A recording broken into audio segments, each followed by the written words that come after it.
Hey, this is Nick with another tutorial on Buildertrend. I want to demystify purchase orders and bills. A lot of folks are confused as to how they exist and how they are different from each other. I want to talk about exactly what they are in Buildertrend and hopefully clear this all up for you. They're both really, really useful, so I want to make sure we're using them the correct way. Make sure to check out all the videos I have in this Buildertrend series and ask me plenty of questions in the comments. Help to feed the next videos that are coming up. But let's dive into it. Again, this is one of those commonly misunderstood areas within Buildertrend or many financial systems is what is a purchase order, what is a bill, how do they work together?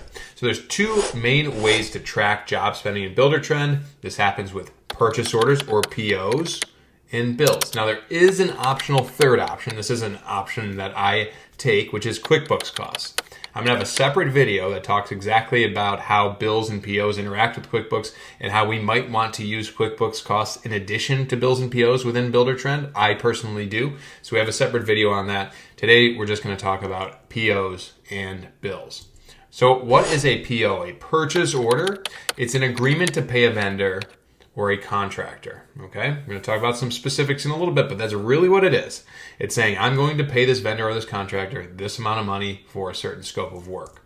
A bill is a request for payment from a vendor or a contractor. Now they sound similar, they're not necessarily the same thing. Let's talk about the differences. So purchase orders typically are bigger scopes of work, okay? So a really good example of this would be you need to build a house, and you're going to pay an electrician to build out the house. And that's a big scope of work to wire the house, to do the panel, to wire in all the lights, to do a generator, all that stuff. It's a big scope of work. We're going to document that scope of work, all the stuff they're going to do. Maybe, hopefully, they give you a bid. It's going to cost $50,000, $60,000. And there we have it. We're going to do all this work. All right, so typically with these larger scale purchase orders, you have payment terms, meaning I don't owe that entire $50,000 at the onset of work, and I probably don't owe it all at the end either. There's probably going to be some payments mixed in there. Okay, that's very, very common of a purchase order. It doesn't have to be. You could have one purchase order with one payment, but it's often the case, especially with what I do with building homes. It's a large purchase order with multiple payments against that. There's a workflow built into Buildertrend. So that's a big key on purchase orders where we can actually get agreement and sign off from our contractors to say, all right, you gave me that bid. Here's my purchase order. This says I agree to pay it. Let's all sign it. Let's document it. Let's execute this purchase order. You're going to do this work for this set amount. We're going to lock it in right there. Okay, it's a really good process to use within Buildertrend. You know, you go from your estimate, you go to your bid, you go to your purchase order. Okay, this is a direct link to committed costs. We did a deep dive on job costing before, and this purchase order says we have an agreed upon purchase order. It's going to go toward committed costs within our job costing budget. Bills are a little bit different. They are a request for a single payment. They are often tied to or connected to purchase orders. When we were talking about purchase orders, we talked about terms of payment, the fact that we're going to have multiple payments against one purchase order. Those payments are called bills. All right, so if you think about one giant purchase order, $50,000 in electric, I might get 2 or 3 or 4 different invoices from my vendor, from my contractor, that I'm going to record as bills. Maybe there's an amount due when they start the work. Maybe there's an amount due when they finish the rough inspection. Maybe they're going to wire the basement separately. Maybe they're going to do the generator separately, and then they're going to do final inspection. Maybe I have 5 different payments. All of those are going to be bills. Think about a payment as a ratio of 1 to 1. So I'm going to write a check, that's one bill. Okay, so every check you write is going to be a bill. Now this is important because we can't just have purchase orders in BT. It's not going to ever get to an actual cost. We start with a purchase order, we create bills off of it. I'm going to demonstrate that for you. This gets us to our actual cost. So we go from committed cost to actual cost when we take a PO and we actually create bills against it. Bills is the link to QuickBooks. When we think about costs from Buildertrend getting to QuickBooks, the only way that happens, other than time clock, but the main way that happens is through bills. Okay? Purchase orders do not go to QuickBooks at all. They do not talk to each other at all. Okay? Important to note. Let's get into Buildertrend. I'll show you what all of this looks like. So what I'm going to do, I got this job up here. I'm going to bring up a job costing budget on the right just so we can see how some of the stuff that I'm going to be doing is influenced here. All right, so there's a job costing budget. I'm going to go into my financials, and I'm going to start with purchase orders. And I think that when you are working through a project in the preliminary phases, purchase orders is where you start, okay? Purchase orders are, again, agreements to pay big amounts. Now, I have a bunch in here. Notice that I have some blank, some zeros here. And that's because these came from templates. And I encourage you to use templates, okay? I think it's a really good idea. We have a really specific video on templates.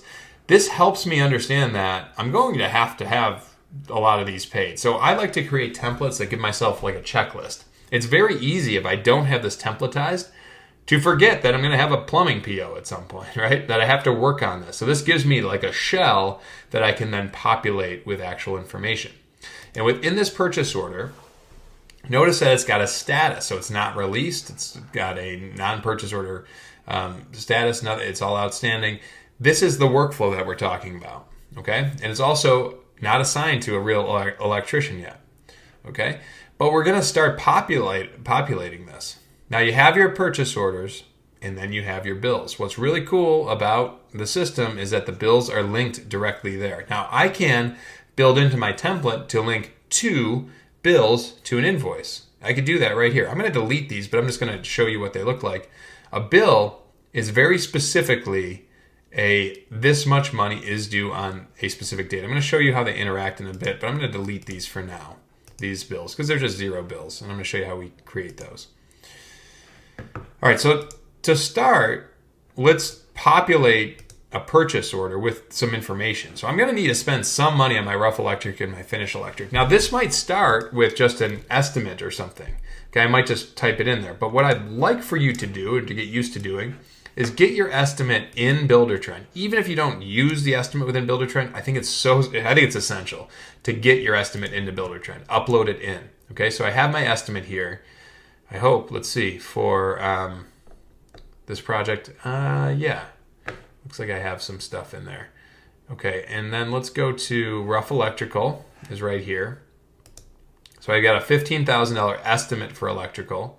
And then I've got an estimate for finished electrical as well. So what a really good practice is to start populating your POs. You can always change them later, but to start getting them into the system and doing some cash flow management off of them, what I like to do is I come here, and a really good tactic is like, I'm going to pay my POs to subcontractors. Almost definitely. I'm going to do a PO for every subcontractor.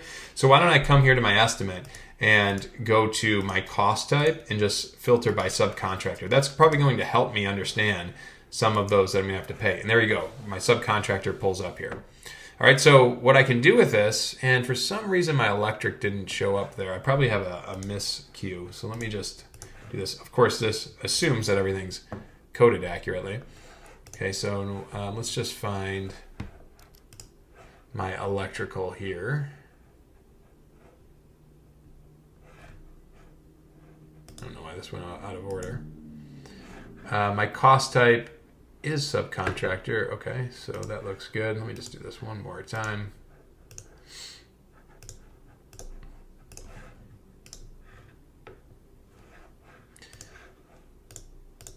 Okay, so now I have my finished electrical, and I can select this right here. Okay, and there's my rough electrical. It looks like you just changed the sorting. So I can take those two items right there, and I can add to an existing purchase order. Okay, so I can add my rough electric to my electric purchase order, and I can do the same thing with my finished electric. That's going to take that $10,000 or whatever, that $15,000 budget, and add it to those POs. I can then click on my PO to visualize that. And we see that there's the 15, there's the 10 that got added. I don't need these lines anymore. Okay, and there's my purchase order. Okay, now if I go to my budget over here, let me just collapse this up. Notice that rough electrical, I have my estimate, but I don't have anything committed yet.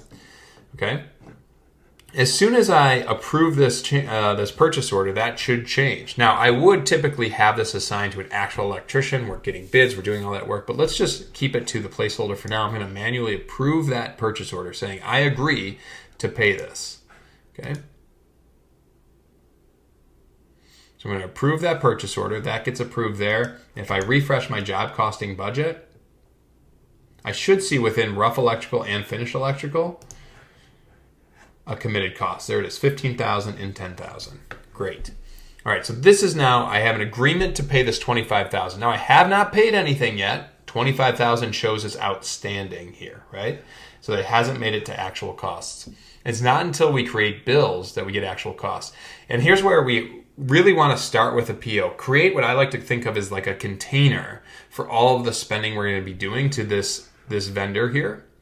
Okay, and then from there we can create various bills. So I'm going to create a bill off this. And I love this little portal that comes up within BT where it says, hey, do you want to use percentages to help us figure out what that percentage should be? So for example, if I owe the rough electrical when it's done, I can do a 100% of that rough electrical bill. I can save that. This is the bill that I'm going to owe. And then this is the crucial piece. Link it to the schedule item. Rough electrical inspection shows up there too. Okay? And this says that I'm going to owe this $15,000 once the rough electrical inspection is complete. Now you see this little button down here, send to QuickBooks. Again, I have a separate video on that, but you can tell that that is going to be the link to QuickBooks right there. Okay, so once I save this bill, a few things are going to happen. I'm going to refresh my job costing budget here. And we're going to hopefully see on electrical, we now have an actual cost. The bill is there. Now it's not paid yet, but it's there. Okay. And so now I can pay this bill, but it's showing up as a cost. So that's really, really helpful to me as somebody who's looking at all this. And then the other piece I really, really like is the purchase order status shows us that we've got 15,000 that's been billed, 10,000 outstanding. Okay. Now the other piece that we can do, we can mark this bill as paid eventually. So we can either pay within Buildertrend, or we can record a payment offline or through QuickBooks or something. I like to actually pay through Buildertrend, but you don't need to. I'm going to record this offline payment just to show what happens when we have a payment. Okay, so that now shows as paid, and now I have 15,000 paid, 10,000 outstanding. Now let's just do another couple bills here so we can see a few different statuses. Let's say they do some of the finish but not all of it. Let's bill 50% of it. That is going to be due at a certain point in time. Maybe that's going to be due when they start. Okay, so my finished electric is going to be due, before they start, maybe 5 days before, down payment or something. Okay, I can save and close that one. All right, and let's create one more that's going to be the final. And actually, they have this cool button here, Bill Remaining. I can just click that. If you have the final bill to create, click Bill Remaining, and it's going to give me the final $5,000 that I owe. Now, this, of course, assumes that your purchase order total is accurate. So throughout this process, you probably shouldn't change that purchase order much at all. We should have an agreement with the contractor that that's what we're going to pay. However, it is possible to have a change order, then link back into it to adjust that price. That is certainly possible. I'm going to link this schedule item to finish electric inspection. It's going to come after. That's nice. That looks good. I'm going to save and close this one. Okay. So now I have a paid bill, an open bill. Let me pay one of these. Let's just pretend that I pay this one. I like the mark ready for payment workflow as well. So if you have somebody else in your office that needs to be doing the payments, you can go in and mark ready for payment. Record that offline payment.